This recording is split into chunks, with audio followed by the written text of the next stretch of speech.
알람이 울리기 30초 전쯤이면 눈이 저절로 떠집니다. 얼마나 오래된 버릇인지도 모르겠습니다. 창밖은 아직 파랗게 어둡고 이불 속은 따뜻한데 몸은 이미 오늘 해야 할 일들을 먼저 헤아리고 있습니다. 팔이 저려 한번 털어보지만 별 생각 없이 넘깁니다. 어젯밤에 잘못 눕고 잠거겠거니 싶었습니다. 부엌으로 가는 길, 거실은 어제 저녁이 그대로 굳어 있었습니다. 소파 팔걸이에 걸쳐진 양말 한 짝, 식탁 위에 덩그러니 놓인 물컵, 밥만 먹고 랩도 씌우지 않은 채 그냥 둔 수박 한 조각. 남편 충전기 선이 의자 다리에 칭칭 감겨 있고 시어머니 약봉지가 영수증 위에 구겨진 채 올려져 있습니다. 은주는 그것들을 하나씩 집어 제자리에 돌려놓으며 각각의 물건이 누구 것인지 굳이 생각하지 않아도 알 수 있다는 사실이 이상하게 서글펐습니다. 남편은 출근 준비를 하면서 넥타이를 못 찾겠다고 거실과 침실을 2번 왔다 갔다 했습니다. 은주는 아무 말 없이 옷장 2번째 서랍 왼쪽 구석에서 꺼내 건넸습니다. 항상 그 자리에 있었습니다. 남편은 고맙다는 말 대신 서둘러 메고 나갔습니다. 딸 지연이는 토스트도 안 먹고 커피 한 잔만 들고 나가면서 현관문을 발로 닫다시피 했습니다. 은주가 밥이라도 조금만 먹고 가 하고 말을 꺼내기도 전에 목소리가 문틈에 끊겨버렸습니다. 아들 재호는 11시가 다 되어서야 방문을 열고 나와 눈도 제대로 못 뜬 채 밥 있어요? 하고 물었습니다. 짜증이 목소리에 실려 있었지만 은주는 그냥 찬밥에 국을 데워 내놓았습니다. 시어머니는 아침을 드시는 내내 같은 말씀을 3번 하셨습니다. 어제 뉴스에서 봤다는 이야기인데 이미 이틀 전에도 하셨던 내용이었습니다. 은주는 처음 듣는 것처럼 고개를 끄덕이며 된장국을 한 번 더 데웠습니다. 정작 은주 본인은 식탁에 앉았다 일어나기를 2번 반복했습니다. 첫 번째는 재호가 젓가락이 없다고 불러서, 2번째는 시어머니가 물을 달라고 하셔서 식은 국을 겨우 한 숟갈 뜨고 나서 또 일어났습니다. 오전 내내 서 있다 보니 허리를 폈을 때 눈앞이 잠깐 흔들렸습니다. 은주는 싱크대 모서리를 짚고 잠시 그대로 서 있었습니다. 아무도 보지 않았습니다.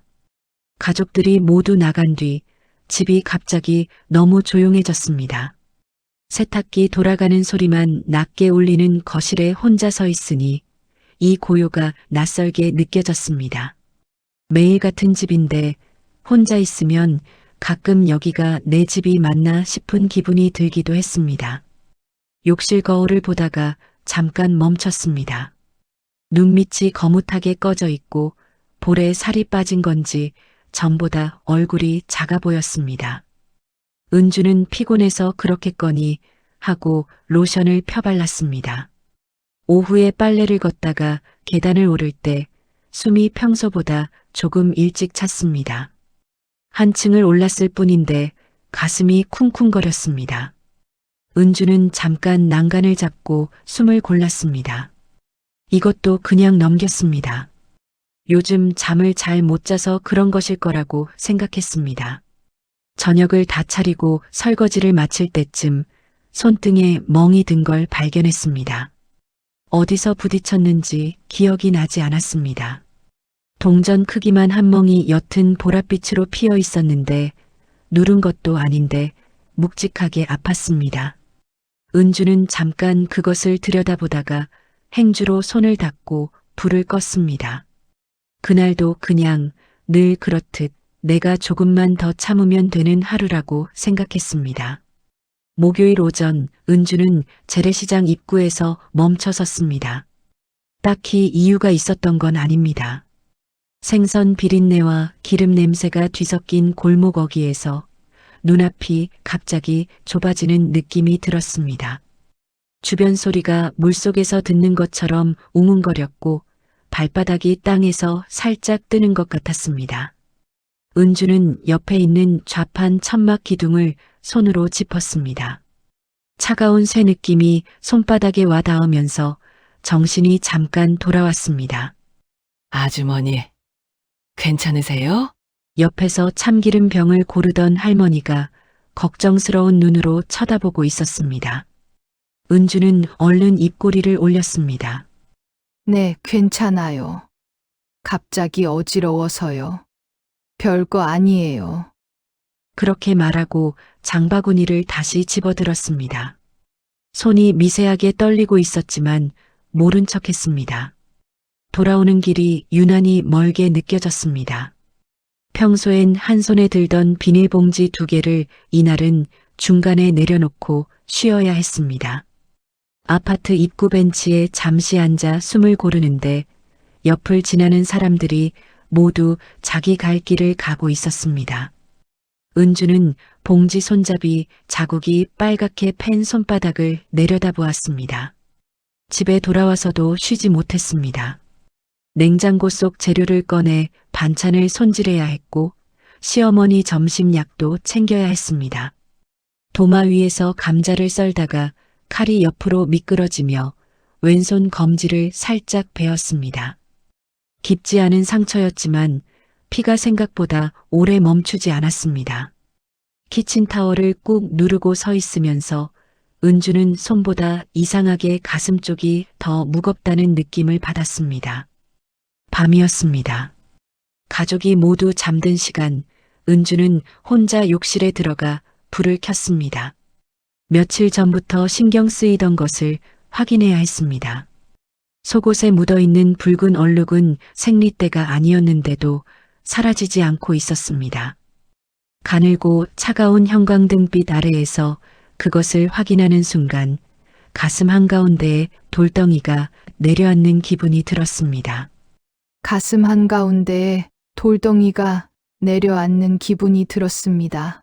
은주는 변기 뚜껑을 덮고 그 위에 조용히 앉았습니다. 아무 소리도 내지 않았습니다. 울지도 않았습니다. 그냥 멍하니 타일 줄눈을 바라보았습니다.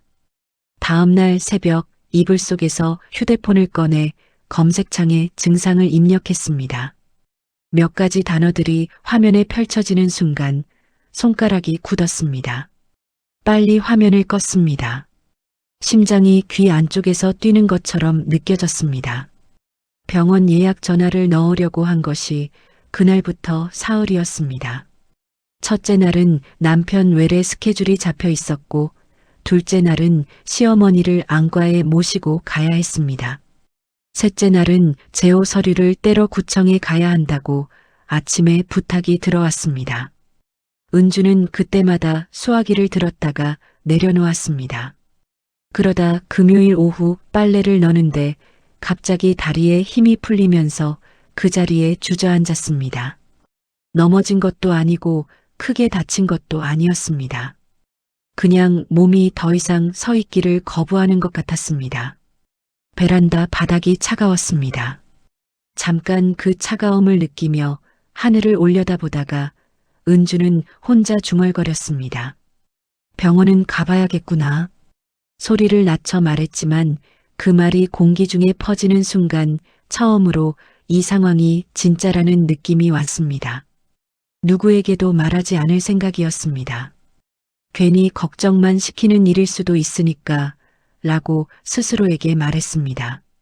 하지만 사실은 말할 엄두가 나지 않았습니다. 아직은 아니었습니다. 병원 접수창구 직원은 은주의 이름을 부르며 번호표를 내밀었습니다. 딱히 친절하지도 불친절하지도 않은 목소리였습니다. 은주는 번호표를 받아 쥐고 대기 의자에 앉았습니다. 소독약 냄새가 코끝에 배었습니다. 옆자리에는 링거줄을 꽂은 채 눈을 감고 있는 노인이 있었고 맞은편에는 유모차를 밀고 온 젊은 엄마가 휴대폰을 들여다보고 있었습니다. 모두가 각자의 시간 속에 있었습니다. 은주만 시간이 유난히 느리게 흘렀습니다. 간단한 혈액 검사와 초음파로 끝날 거라고 생각했습니다. 그런데 초음파실에서 나온 간호사가 다른 층 영상의학과로 가보라고 했습니다. 추가 촬영이 필요하다고 했습니다. 은주는 고개를 끄덕이며 안내문을 받았지만 손이 살짝 떨렸습니다. 이유를 물어봐야 한다는 걸 알면서도 입이 잘 열리지 않았습니다. 영상 촬영을 마치고 다시 진료실 앞에 앉아 기다리는 시간이 길었습니다. 1시간이 넘었습니다. 은주는 가방 속 영수증을 꺼냈다 넣었다 하며 자꾸 손을 움직였습니다. 옆 진료실에서 누군가 웃는 소리가 들렸습니다. 그 웃음이 이상하게 멀게 느껴졌습니다. 진료실 문이 열리고 이름이 불렸습니다. 의사는 모니터를 보다가 은주가 앉자 잠깐 화면에서 눈을 뗐습니다. 그 잠깐이 너무 길었습니다. 그 눈빛에 무언가 담겨 있다는 걸 은주는 말이 시작되기 전에 이미 느꼈습니다. 생각보다 상태가 좋지 않습니다. 조직 검사가 필요하고요. 의사가 말을 이었습니다. 진행이 꽤 됐다는 말도 들렸고 항암 치료를 고려해야 한다는 말도 들렸습니다. 은주는 의사의 입술이 움직이는 것을 보면서도 말이 잘 귀에 들어오지 않았습니다. 에어컨 바람 소리가 유난히 크게 들렸습니다. 형광등이 윙하고 울렸습니다. 누군가 종이를 넘기는 소리가 선명했습니다. 보호자분과 함께 오셨나요? 그 한마디에 은주는 잠깐 굳었습니다. 그리고 천천히 등을 세우며 대답했습니다. 아니요. 혼자 왔습니다. 의사는 가족에게 알리는 것이 좋겠다고 말했습니다. 은주는 알겠다고 했습니다. 그 이상 아무 말도 하지 않았습니다. 복도로 나와 창가 의자에 앉았습니다. 울음이 나올 거라고 생각했는데 아무것도 나오지 않았습니다. 눈도 뜨겁지 않았습니다. 그냥 아무 감정도 없이 창밖 주차장 위로 구름이 지나가는 것을 멍하니 보고 있었습니다. 그러다 갑자기 엉뚱한 생각이 밀려들었습니다. 오늘 저녁국은 뭘 끓이지? 시어머니, 난 약을 내가 안 챙기고 나왔는데, 제 옷 셔츠를 아직 안 다렸는데, 그 생각들이 파도처럼 차례로 밀려오는데 은주는 그게 더 무서웠습니다. 세상이 아무렇지 않다는 게 자신이 이렇게 앉아 있는데도 아무것도 달라지지 않았다는 게 약국 봉투를 들고 병원을 나서는데 자동문이 열리면서 바깥 햇살이 쏟아졌습니다. 눈이 부셔 잠깐 눈을 감았습니다. 버스를 타고 창밖을 보는 내내 사람들은 웃고 걷고 통화하고 있었습니다. 세상은 하나도 바뀌지 않았습니다. 그 사실이 이상하게 잔인하게 느껴졌습니다. 집 앞에 도착해서 은주는 현관문 손잡이를 잡은 채 한참을 서 있었습니다. 문을 열면 다시 그 안에서 아무 일 없는 사람이 되어야 한다는 걸 알았습니다. 깊게 숨을 한번 들이쉬고 문을 열었습니다. 시어머니가 거실에서 텔레비전을 보고 계셨고 재호는 방에서 이어폰을 끼고 있었습니다. 아무도 은주의 얼굴을 보지 않았습니다. 은주는 가방을 내려놓고 부엌으로 걸어가며 속으로 결심했습니다. 아직은 말하지 않겠다고. 지연이 이번 달 프로젝트 마감이 남아 있었고 재호는 다음 주에 면접이 있었고 남편은 이번 주 수술이 3건이었습니다. 그것들이 모두 핑계가 아니라는 걸 은주 자신도 알고 있었습니다. 그냥 아직은 이 무게를 혼자 들고 있을 수 있을 것 같았습니다. 병원에서 돌아온 다음 날부터 은주는 오히려 더 바빠졌습니다.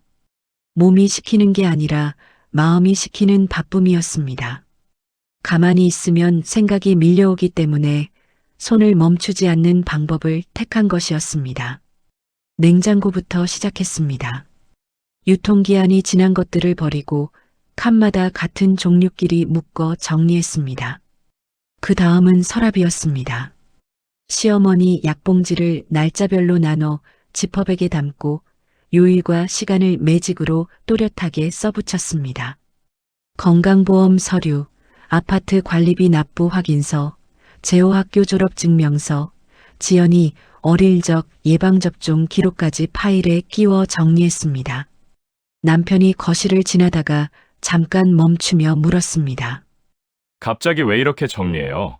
은주는 손을 멈추지 않은 채 대답했습니다. 그냥요. 미뤄두다 보면 나중에 더 힘드니까. 남편은 더 묻지 않고 방으로 들어갔습니다. 은주는 그 뒷모습을 잠깐 바라보다가 다시 서류 더미로 눈을 돌렸습니다. 지연이가 좋아하는 깻잎 장아찌를 담갔습니다. 넉넉하게 2병분이나 됐습니다. 저녁에 밥상에 올리자 지연이가 젓가락으로 집으며 물었습니다. 엄마, 이거 왜 이렇게 많이 했어? 많이 먹으니까. 지연이는 그 말에 별다른 반응 없이 휴대폰 화면을 다시 봤습니다. 은주는 숟가락을 들었다 내려놓았습니다. 며칠 뒤에는 재호를 불러앉히고 아무렇지 않게 얘기하듯 통장 정리하는 법을 알려줬습니다. 공과금 자동이체 계좌, 보험료 빠져나가는 날짜, 시어머니 병원비 따로 모아두는 통장. 재호는 이어폰을 한쪽만 빼고 들으면서 고개를 끄덕였습니다. 제대로 들었는지 알 수 없었습니다. 은주는 그래도 다 말했습니다. 겨울 이불을 꺼내 세탁기에 돌리고 시어머니 병원 진료 기록을 새 파일에 옮겨 담고 베란다 창틀에 낀 먼지를 오래된 칫솔로 닦아냈습니다. 가족들 눈에는 대청소 정도로 보였을 것입니다. 하지만 은주는 알고 있었습니다. 이건 청소가 아니었습니다. 남편 와이셔츠 단추 하나가 실이 풀려 있었습니다. 은주는 바느질 상자를 꺼내 무릎 위에 올리고 바늘에 실을 꿰었습니다. 손이 미세하게 떨렸습니다. 첫 번째 실을 구멍에 넣다가 빗나갔습니다. 두 번째도 마찬가지였습니다. 세 번째에 겨우 깨고 나서 은주는 손등으로 눈가를 한번 훔쳤습니다. 눈물이 난 건 아니었습니다. 그냥 눈이 피로했습니다. 그렇게 생각하기로 했습니다. 늦은 밤 집안이 다 잠든 뒤에 은주는 복도를 천천히 걸었습니다. 지연이 방문 앞에 잠깐 섰습니다.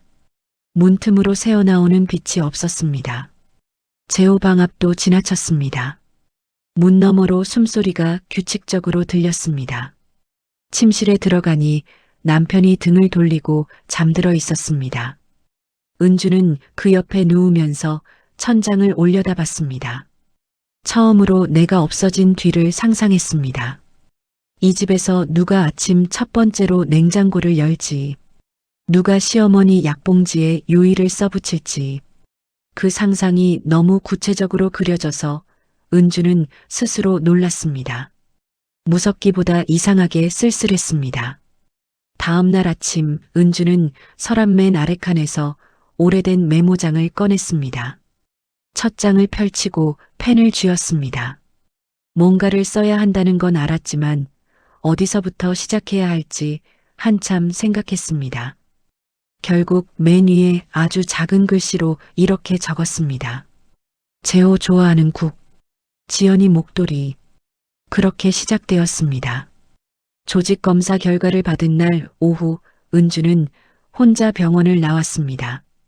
의사가 설명한 내용들이 귓속에서 웅웅거렸지만 집으로 돌아오는 버스 안에서는 아무 생각도 하지 않으려고 창밖만 바라봤습니다. 정류장 하나하나가 지나갈 때마다 일상으로 돌아가야 한다는 무게가 조금씩 더 무거워졌습니다. 집에 들어서자마자 지연이한테서 전화가 왔습니다. 목소리가 빨랐습니다. 엄마, 나 이번 주 토요일에 팀 발표 있어서 주말에 못 가. 그리고 이번 달 용돈 좀 더 필요할 것 같아. 은주는 현관에 가방을 내려놓으며 대답했습니다. 그래, 알았어. 전화가 끊겼습니다. 지연이는 안부를 묻지 않았습니다. 은주도 묻지 않았습니다. 아프다는 말이 목구멍까지 올라왔다가 그냥 다시 내려갔습니다. 저녁 식사 자리는 늘 그렇듯 조용하면서도 제각각이었습니다. 재호는 텔레비전을 보며 반찬을 집었고 남편은 뉴스 자막을 읽으며 국을 떴습니다. 시어머니는 숟가락을 들었다 내려놓기를 반복하셨습니다. 은주는 일부러 말을 꺼내봤습니다. 오늘 날씨가 갑자기 쌀쌀해졌더라고요. 다들 옷 챙겨 입어야겠어요. 남편은 화면에서 눈을 떼지 않은 채 흐릿하게 고개만 끄덕였습니다. 재호는 들었는지 안 들었는지 반응이 없었습니다. 식탁 위에 은주의 말이 올려졌다가 아무도 받지 않은 채 그냥 식어버리는 느낌이었습니다. 은주는 젓가락을 내려놓고 시어머니 반찬을 덜어드렸습니다. 서운하다는 감정이 드는 건 알았습니다. 하지만 그 감정을 꺼낼 자리가 없었습니다. 아프다고 말하지 않은 이상 왜 아무도 내 눈치를 못 채냐고 화낼 수도 없었습니다. 그러니까 그냥 참았습니다. 은주는 오래전부터 그 방법에 익숙했습니다. 설거지를 하면서 문득 결혼초가 떠올랐습니다. 남편이 레지던트 시절 은주가 혼자 밤을 버티며 재호를 키우던 시간들이었습니다. 그때도 서운했지만 남편이 힘드니까 참았고 시어머니가 처음 들어오셨을 때도 낯설고 외로웠지만 가족이니까 참았습니다. 지연이가 사춘기 때 문을 쾅 닫고 말을 끊어도 철이 없어서 그러는 거라 참았습니다. 참는 것들이 쌓이다 보니 어느 순간부터 참는 게 당연해졌습니다. 언제부터 이렇게 조용해진 건지 은주 자신도 잘 몰랐습니다. 치료 때문에 처방받은 약을 은주는 찬장 2번째 칸 커피 캡슐 뒤에 숨겨두고 있었습니다. 아무도 잘 열지 않는 자리였습니다. 그날 밤 혼자 약을 꺼내 먹는데 속이 울렁거렸습니다. 구역감이 목까지 치밀었지만 소리를 내지 않았습니다. 세면대에 물을 틀고 잠깐 찬물로 손목을 적셨습니다.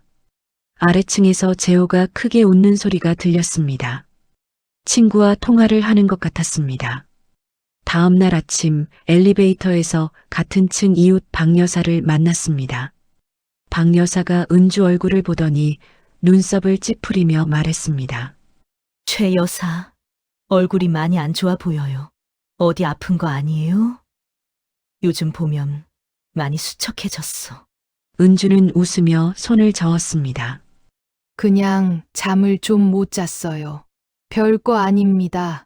엘리베이터 문이 닫혔습니다. 은주는 혼자 남은 공간에서 유리문에 비친 자기 얼굴을 봤습니다. 박 여사 말이 맞았습니다. 뺨이 꺼져 있었고 눈 아래가 짙었습니다.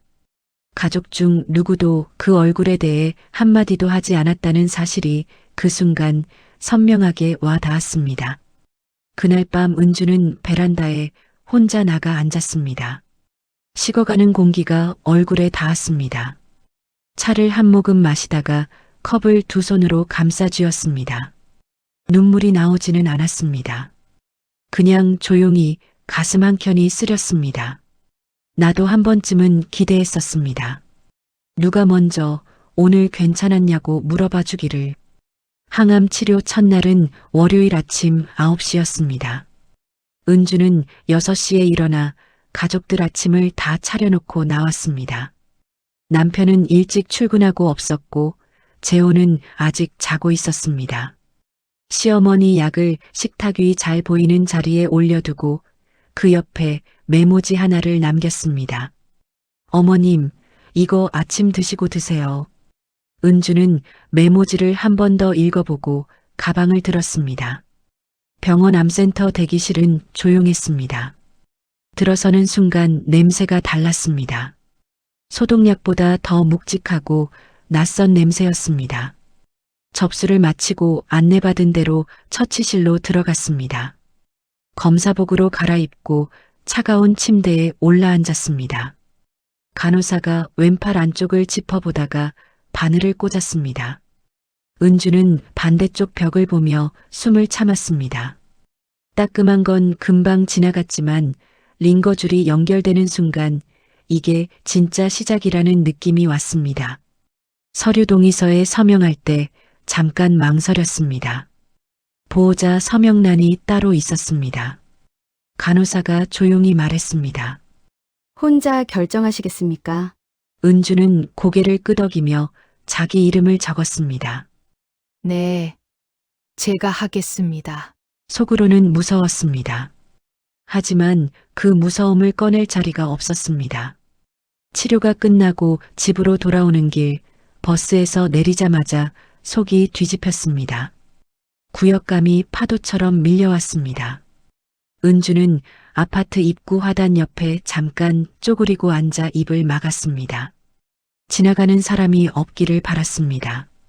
잠시 후 천천히 일어나 엘리베이터를 탔습니다. 거울에 비친 얼굴이 파랗게 떠 있었습니다. 집에 들어와서도 쉬지 못했습니다. 재호가 저녁 뭐 먹냐고 물어봤기 때문입니다. 은주는 냉장고를 열고 버섯과 두부를 꺼냈습니다. 칼을 잡는 손에 힘이 잘 들어가지 않았지만 썰어나갔습니다. 두부찌개가 끓는 냄새가 퍼지는데 그 냄새가 갑자기 낯설게 느껴지며 구역감이 다시 올라왔습니다.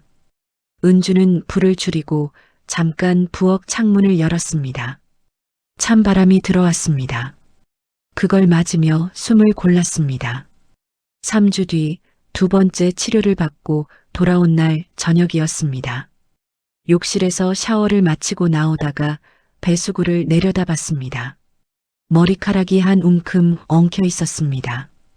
가슴이 쿵 내려앉았습니다. 전날 아침에도 빗을 들었다가 빗살에 걸린 머리카락을 보고 당황했었는데 이건 그것과 다른 수준이었습니다. 은주는 머리카락을 건져내 휴지로 감싸 쓰레기통에 넣었습니다. 손이 떨렸습니다. 다음 날부터 은주는 얇은 머리핀으로 머리카락을 바짝 모아 올렸습니다. 시어머니가 왜 머리를 그렇게 했냐고 물으셨습니다. 은주는 덥다고 했습니다. 겨울이었습니다. 세 번째 치료를 받던 날 처치실 옆 의자에 60쯤 되어 보이는 여성 환자가 앉아 있었습니다. 남편으로 보이는 사람이 옆에서 손을 잡고 있었습니다. 그 모습을 보는데 갑자기 눈이 뜨거워졌습니다. 울고 싶은 게 아니라 그냥 그 손이 부러웠습니다. 링거줄을 바라보며 천장을 올려다봤습니다. 잠시 후 그 여성이 먼저 말을 걸었습니다. 혼자 오셨어요? 은주는 잠깐 웃었습니다. 네, 가족들이 바빠서요. 짧은 대답이었지만 그 말이 입 밖으로 나오는 순간 이상하게 목이 잠겼습니다. 여성은 더 묻지 않았습니다. 그 배려가 오히려 더 아팠습니다. 집에 돌아와 거실 불을 켜지 않은 채 소파에 기대 앉았습니다. 몸이 납처럼 무거웠습니다. 눈을 감으려는데 초인종이 울렸습니다. 재호였습니다. 은주는 눈을 뜨고 천천히 일어나 문을 열었습니다. 아무 일 없는 표정이 되는데 딱 그만큼의 시간이 필요했습니다. 그날 밤 혼자 거울 앞에 섰습니다. 머리핀을 빼자 드문드문 빠진 자리가 보였습니다. 수척해진 뺨과 거뭇한 눈 아래, 그리고 그 머리카락. 은주는 거울 속 자신을 오래 바라봤습니다. 처음으로 이 병이 숫자나 진단서 속 단어가 아니라 바로 내 얼굴 위에 올라와 있다는 것을 실감했습니다. 균열은 아무도 예상하지 못한 순간에 왔습니다. 네 번째 치료를 받고 돌아온 날 저녁이었습니다. 은주는 부엌에서 억지로 몸을 세우고 있었는데 손이 갑자기 말을 듣지 않으면서 찬장문을 잘못 잡았습니다. 커피 캡슐 뒤에 숨겨두었던 약봉지 2개가 바닥으로 떨어졌습니다. 은주가 허리를 숙이는 것보다 남편이 부엌으로 들어오는 것이 더 빨랐습니다. 남편은 바닥에 흩어진 봉지를 집어들었습니다. 그냥 지나칠 수도 있었습니다. 그런데 봉지 위에 인쇄된 병원 이름과 약품 이름이 눈에 들어왔을 것입니다. 잠깐 멈췄습니다. 그 멈춤이 너무 길었습니다. 은주는 아무 말도 할 수 없었습니다. 이게 뭐예요? 목소리가 낮았습니다. 화가 난 것도 아니고 그렇다고 다정한 것도 아닌 톤이었습니다. 무언가를 알아버렸는데 아직 믿지 못하는 사람의 목소리였습니다. 남편은 봉지를 뒤집어 약 이름을 다시 읽었습니다. 한 번, 두 번. 은주는 도마 모서리를 두 손으로 붙잡은 채 대답하지 않았습니다. 그날 밤 결국 가족이 한자리에 모였습니다. 남편이 지연이에게 전화해 당장 오라고 했습니다. 지연이는 무슨 일인지도 모르고 짜증 섞인 얼굴로 들어왔다가 거실 분위기를 보고 굳었습니다. 재호는 소파 끝에 걸터 앉아 은주와 남편을 번갈아 봤습니다. 남편이 먼저 입을 열었습니다. 얼마나 됐어요? 은주는 천천히 대답했습니다. 2달 좀 넘었어요. 지연이가 손으로 입을 막았습니다. 재호는 자리에서 일어났다가 다시 앉으며 물었습니다. 이게 무슨 말이야? 지금 남편은 말이 없었습니다.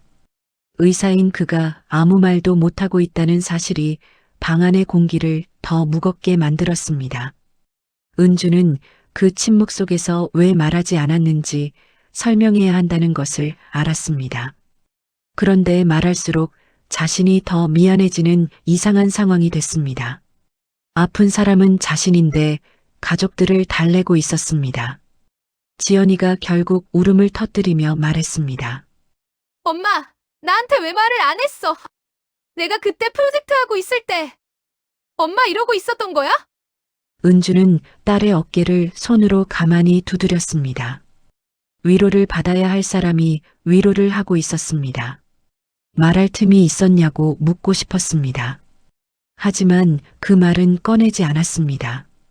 꺼내봤자 누구에게도 좋을 것이 없다는 걸 알았습니다. 그냥 조용히 괜찮다고 했습니다. 그 말이 가장 크게 거짓말이었고 동시에 가장 진심이기도 했습니다. 가족들이 처음으로 은주를 똑바로 바라봤습니다. 그 시선을 받는 것이 이상하게 더 힘들었습니다. 오래 투명하게 살아온 사람이 갑자기 선명하게 보이게 된 순간이었습니다. 가족이 달라지기 시작했습니다. 한 번에 완전하게는 아니었습니다. 조금씩 서툴게였습니다. 지연이가 이틀에 한 번꼴로 전화를 했습니다. 처음엔 밥은 먹었냐고 물었고 다음엔 오늘 몸은 어떠냐고 물었습니다. 짧은 통화였지만 은주는 그 전화를 받을 때마다 잠깐 멈췄습니다. 딸의 목소리에서 무언가 조심스러운 것이 느껴졌기 때문입니다. 전에 없던 조심스러움이었습니다. 재호는 토요일 아침에 일찍 일어나 설거지를 하겠다고 했습니다. 그런데 냄비를 씻다가 수세미를 바닥에 떨어뜨리고 행주걸 자리를 몰라 옷에 닦았습니다. 은주가 옆에서 보다가 조용히 행주거리를 가리켰습니다. 재호는 어색하게 웃으며 행주를 걸었습니다. 오히려 일이 2배가 됐지만 은주는 뭐라고 하지 않았습니다. 남편은 퇴근을 일찍 하려는 게 눈에 보였습니다. 예전엔 8시가 넘어야 들어오던 사람이 요즘은 6시 반이면 현관에 들어섰습니다. 그런데 막상 집에 와서는 어떻게 다가와야 할지 모르는 사람처럼 거실을 서성이다가 결국 텔레비전을 켜곤 했습니다. 은주는 그 모습이 안타깝기도 하고 조금 우습기도 했습니다. 어느 저녁 남편과 둘이 밥을 먹었습니다. 말이 별로 없었습니다. 은주가 반찬을 집으려다 잠깐 멈추는 사이 남편이 먼저 그릇을 당겨 반찬을 덜어 은주 앞에 놓았습니다. 아무 말 없이 한 행동이었습니다. 은주는 고맙다고 하지 않았습니다. 남편도 별말하지 않았습니다. 그런데 그 작은 움직임 하나가 오래된 무언가를 건드렸습니다. 다음 주 치료날 지연이가 같이 가겠다고 했습니다. 은주는 괜찮다고 2번 말했지만 지연이는 듣지 않았습니다. 병원 대기실에서 나란히 앉아 있는데 딸이 갑자기 조용히 말했습니다. 엄마, 나 어릴 때 학예회 있었잖아. 엄마 못 온다고 해서 섭섭했는데 나중에 선생님한테 들었어. 엄마 뒤에서 보고 있었다고. 은주는 정면을 보며 천천히 고개를 끄덕였습니다. 추웠는데 내가 노래하는 거 보고 싶었어. 지연이가 입술을 꾹 눌렀습니다. 울지 않으려는 얼굴이었습니다. 은주는 딸의 손등을 한번 가볍게 두드리고 시선을 앞으로 돌렸습니다. 처음으로 웃었습니다. 행복해서가 아니었습니다. 이렇게라도 마음이 닿는 순간이 온 것에 대한 안도의 웃음이었습니다. 그리고 그 안도 뒤에 이제 와서라는 생각이 조용히 따라왔습니다. 그래도 다행이었습니다. 늦었지만 아직이었습니다. 상태가 나빠지기 시작한 건 5번째 치료 이후였습니다. 몸이 예전처럼 회복되지 않았습니다. 침대에서 일어나는데 시간이 걸렸고 계단을 오를 때 중간에 멈춰야 했습니다. 은주는 그것을 인정하는 대신 움직일 수 있는 시간을 더 아껴 쓰기로 했습니다. 메모장을 꺼냈습니다. 방에서 첫 줄을 적기 시작했던 그 메모장이었습니다. 이번엔 더 구체적으로 적어 나갔습니다. 재호가 좋아하는 콩나물국 끓이는 법, 시어머니 혈압약은 아침 8시에 밥이랑 같이 드려야 한다는 것, 남편이 자주 있는 자동차 보험 갱신 날짜, 남편이 자주 있는 자동차 보험 갱신 날짜. 글씨가 예전보다 작아졌습니다. 손에 힘이 잘 들어가지 않았기 때문이었습니다. 찬장을 정리하다가 오래된 목도리 하나가 나왔습니다. 짙은 와인색, 지연이가 대학교 입학할 때 같이 사러 갔던 것이었습니다. 지연이는 촌스럽다며 한 번도 두르지 않았습니다. 은주는 그것을 개어 지연이 방 서랍 안쪽에 넣었습니다. 그리고 작은 메모지에 이렇게 썼습니다. 추울 때 써. 엄마가 골랐어. 메모지를 목도리 위에 올려놓고 서랍을 닫았습니다. 닫는 손이 잠깐 멈췄습니다.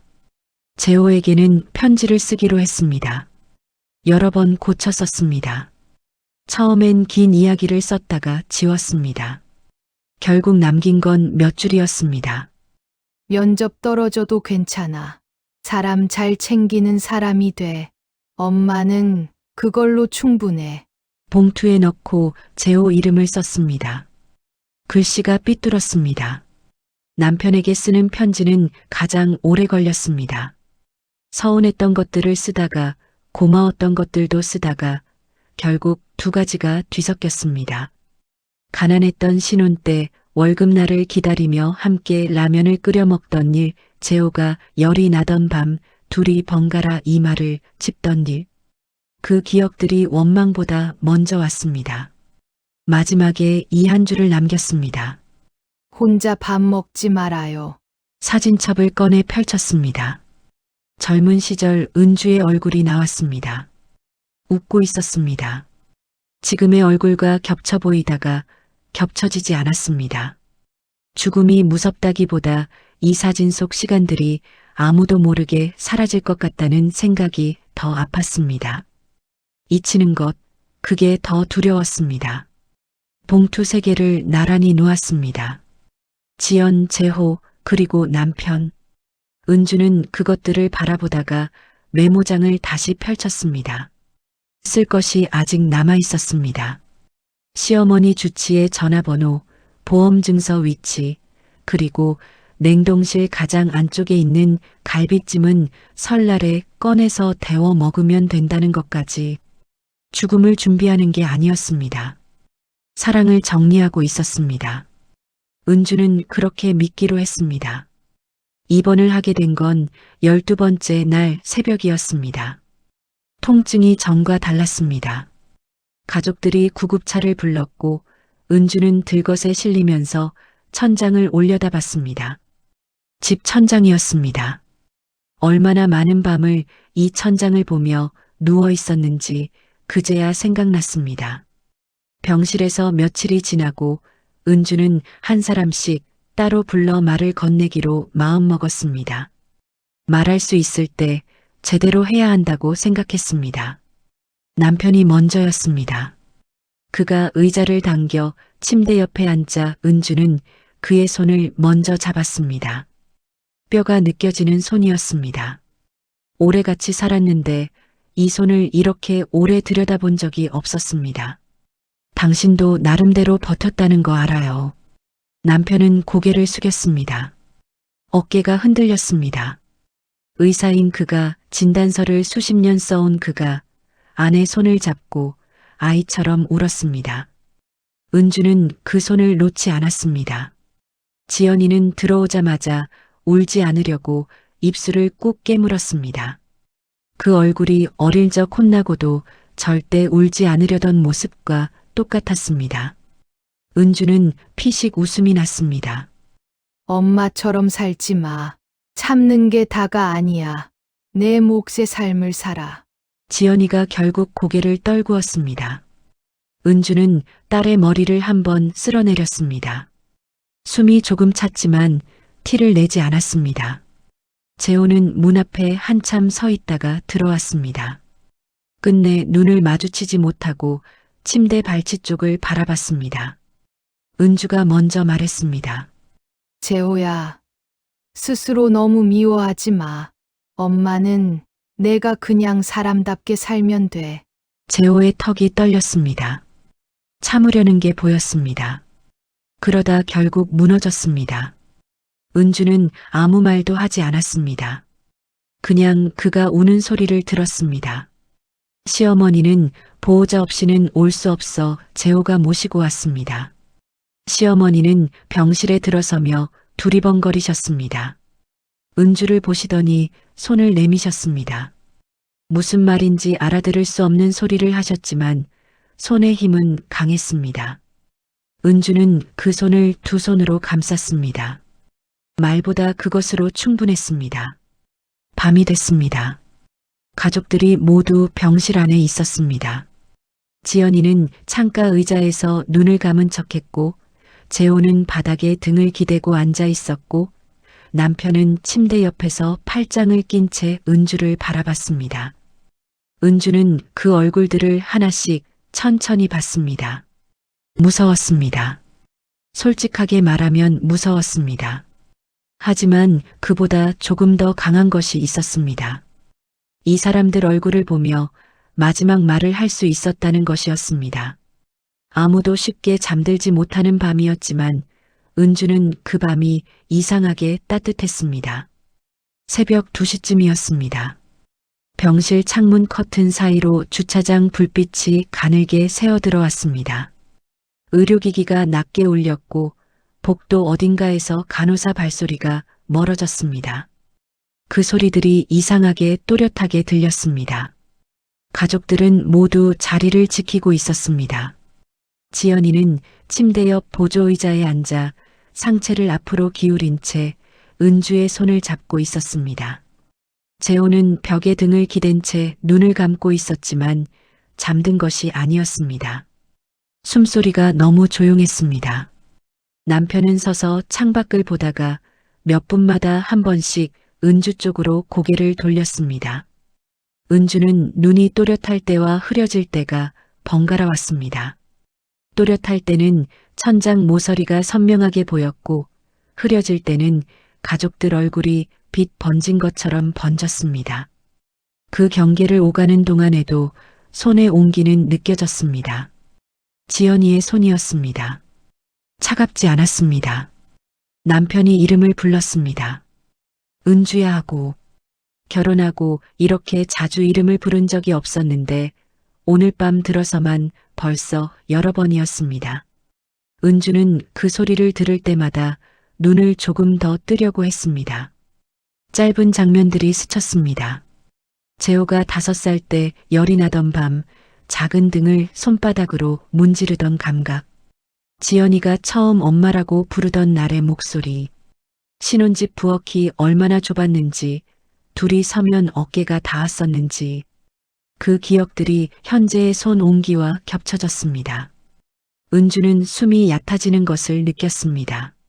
무섭다는 생각보다 먼저 이상하게 가벼워지는 느낌이 왔습니다. 오래 들고 있던 것을 내려놓을 때의 그 느낌과 비슷했습니다. 재호가 손을 붙잡았습니다. 아무 말이 없었습니다. 은주는 손에 힘을 주려 했지만 잘 되지 않았습니다. 그래도 재호는 놓지 않았습니다. 은주는 아주 작은 소리로 말했습니다. 같이 밥 먹어. 그것이 마지막 부탁이었습니다. 거창하지 않았습니다. 그냥 그것이었습니다. 잠시 후 지연이가 손에서 힘이 빠지는 것을 느꼈습니다. 조용했습니다. 재호가 고개를 들었습니다. 남편이 돌아섰습니다. 누구도 소리를 내지 않았습니다. 그 침묵이 번지는 순간 세 사람은 동시에 그것을 알았습니다. 병실 창문 밖으로 새벽빛이 아주 조금씩 밝아오고 있었습니다. 49일이 지난 뒤 처음으로 온 가족이 그 집 식탁에 모였습니다. 지연이가 먼저 왔습니다. 현관문을 열고 들어서는 순간 집안 냄새가 예전과 달랐습니다. 은주가 늘 끓이던 된장찌개 냄새가 없었습니다.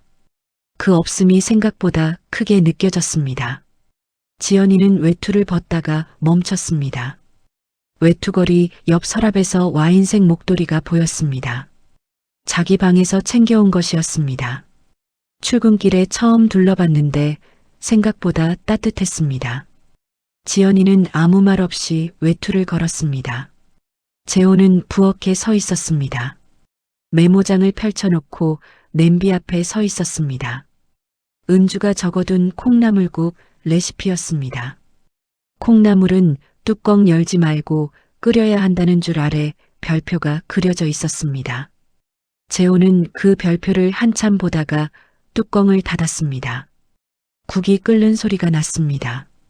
서툴지만 냄새는 맞았습니다. 남편은 식탁 앞에 앉아 봉투를 들고 있었습니다. 은주가 남긴 편지였습니다.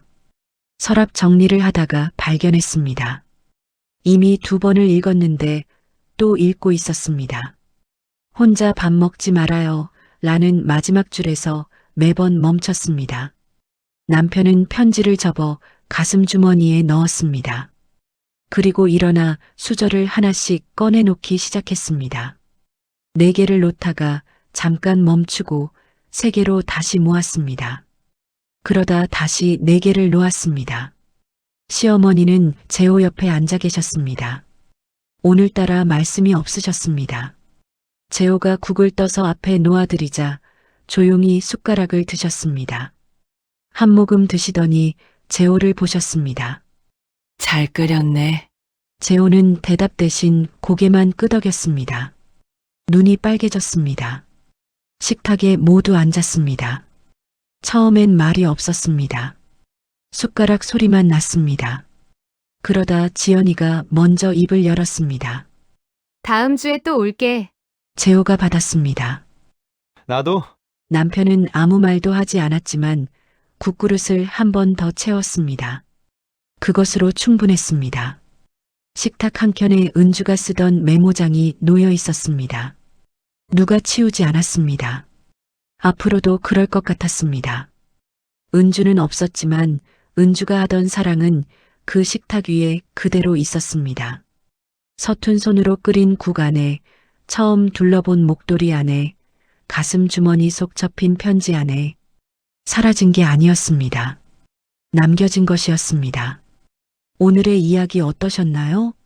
이 가족에게 하고 싶은 말씀이 있으시면 여러분의 생각을 댓글로 편하게 나눠주세요. 이 아름답고 따뜻한 이야기가 널리 알려질 수 있도록 공유해 주신다면 여러분의 일상에도 기분 좋은 행운이 찾아올 거예요. 오늘도 감사합니다. 마지막 한마디였습니다.